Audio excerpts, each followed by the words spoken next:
Angngdugi thawai wari asi aigi khunggangda thokhiba wari amakhakni. Aina leiriba khungang adu ising khara warami maduna maram moiduna lekaigi oiba pukri achauba ama tausi haiduna mayam wata naramki. Asumna mayam wata naraba matungda pukri adu akhoigi lampak adugi nakanda oina taurasi hainaramki. Asumna pukri adu tauba hauramki. Aichu pukri adu tauba yauramki. Adubu pukri adu akhoina tauringaida angawbigi matawgum labi phiman setpi nupi ama laki. Aduga sumna hairamki apangbasa pukri do taurunu nakhoina pukri ne haiduna tauriba jaga do khulsigi oina layam tinphamni pukri do taurunu nakhoi awafamda tani si hairamduna nupi adu machinda murung murung sonduna chatki. Madudagi pukri adu bu tauriba akhoi masen asumna hainaramki haujaki nupi adu bu karaidaginu amupoksu udri thangnana leiriba khulsidagi oijaro haina.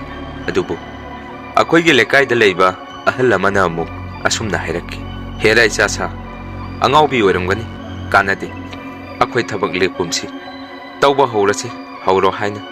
Asumna matam khara leiraga lekaigi pukri adu tauba loiselamki. Madudagi kumgi nong ngairamki. Asumna kumgi nong taraktuna pukri adu isingna ningnik launa zona yengbada ningthijaramki. Asumna pukri adugi ising adu lekaigi miyoising punna ising adubu sizinaba hauramki.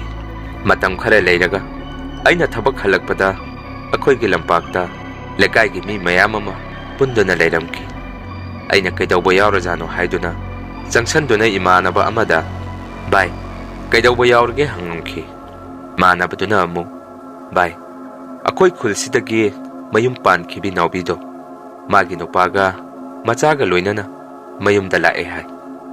Ado bai mabungi machana naubigi machado lampakta sanaruni haina puthokhi man madudagi angangdo thiba phangdena hai hairaki.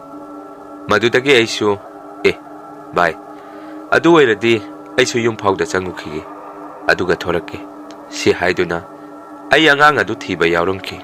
Asumna angang adu thibada phongolaktabadagi aroibo oina lekaigi pukri duda kumthaduna thirasi hainaramki. Asumna hainaringaiduda angang adu pukri dudagi siduna tawkholaki. Madudagi lekaigi mi mayam changduna angang adu pukri dudagi lokhalamki.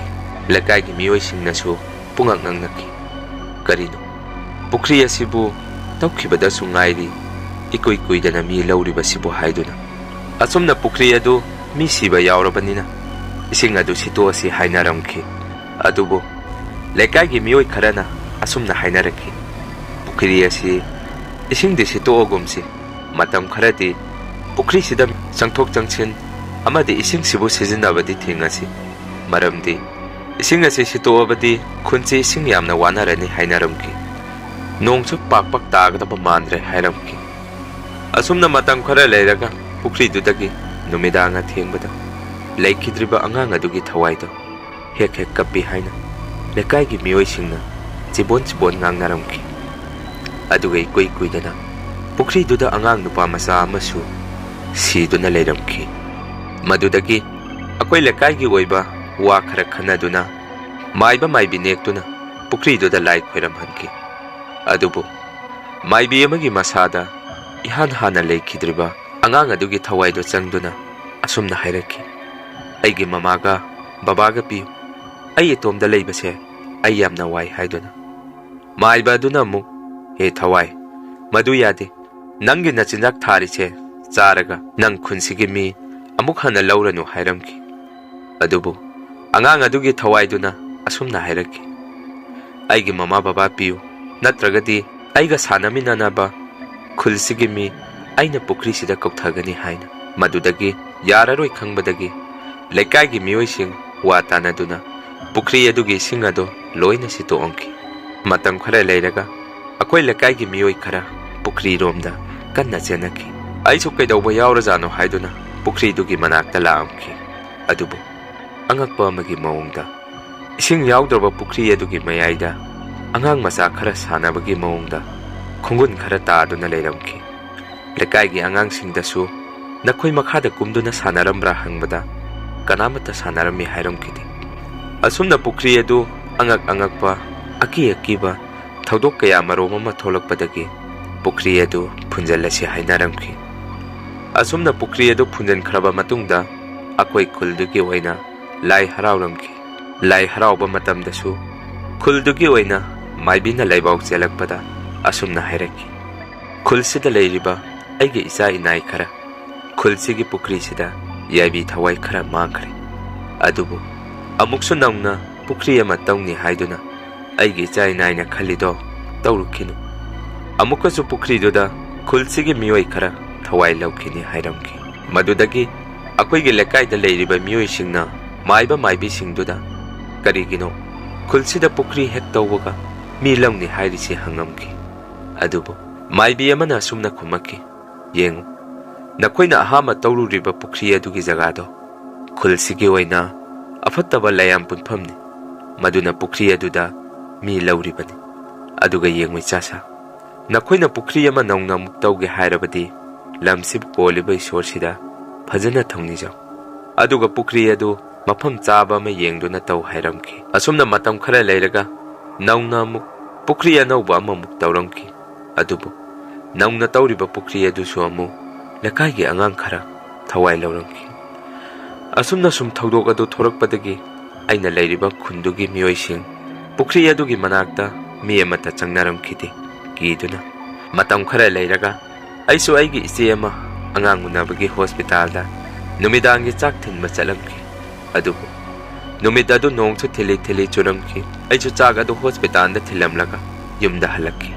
Adubu aina sum halakpada akoina mamangda pukri tawringaida laambi angawbigi matawgumlabi nupi adu lakaina sangba thingkhraba pukri adugi mataida mi amaga wari sanabagi mawongda marung sonduna leiramki. Aisu manakta sangba kiduna laptangna magi mawongdo yengduna leiramki. Adubu tanjaduda akoi lekaidagi iyamba amasu thoraki. Aina lekaigi iyambaduda hairamki. Iyamba yengune adagi nupi asi kanagano matomda pukri sida marung machinda sonduna leirisi nang ubro hangamki. Lekaigi iyambadusu karino mana tawriba sipo haiduna iyambaduna nupi duda nang kanano chalo haina lauramki.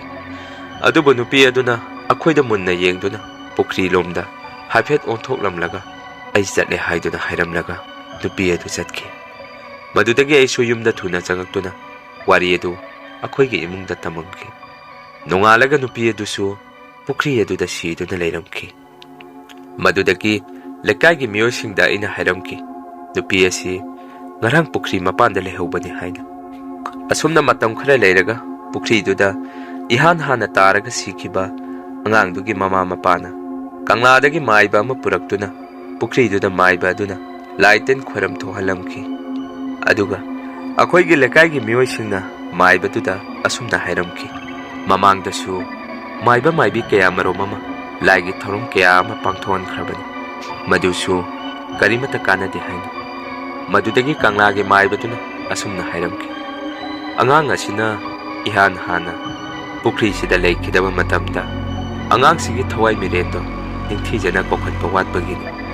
Hojikti karisu tawraro tawbadabu pukri sida karigumba tharo thambangumba matam sadana hek salakpa thoklabadi pukri sigi manakta nakhoi changani. Madu natrabadi karisu kaide hayengdagi pukri sigi ising asi sengna sito. Aduga ising asina hek kangaba matungda aina piriba cheng maru singse langthaw. Aduga ising asi sijinaba yarani hairamki. Asumna kanglagi maibaduna angang adugi mathawai mirel adu kakhotkibadagi akoigi khungi pukri adu amuk hana mi laukidri. Mayam wari asi matang asaida loijare. Wari sibu ibirakpa aigi yamba robot pusu wari sibu ibirakpagi damangta Manipuri entertainment channel gi makaidagi thagatpa phongdokjari. Aduga mayamda wafam amasu aigi subscribers ingi maraktagi wari happiningba leirasu channel sida wari happy bayagani. Aige description box da WhatsApp number hapcharamge. Mayam mathange wari da muk thengnarasi.